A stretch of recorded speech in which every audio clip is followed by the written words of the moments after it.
Hello and welcome. In this tutorial, I'm going to show you how you can bypass ChatGPT written content. I mean AI content. So I write here why football are so popular in Europe. Write a full blog. So ChatGPT write a full blog for me. So ChatGPT are absolutely free for use. So this link I'll attach in my video description for easy access.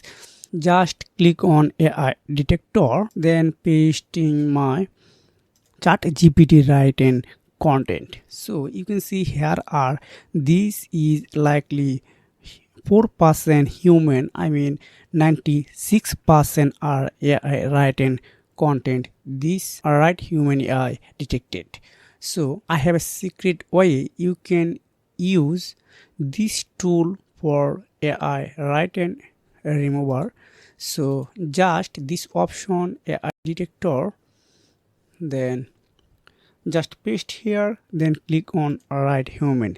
This tool, this paragraph or article rewrite for like human. So I'm waiting few seconds for processing. Wow, you can see this is output are 99.51% human. So you can use this tool for free for join. So this link I will attach in my video description. So this is very easy way you can remove AI detected AI written content like ChatGPT and any others tool. So if you want to more video to type up, please comment below. If you have found this video helpful for you, make sure you have like and subscribe this channel. See you again, take care, goodbye.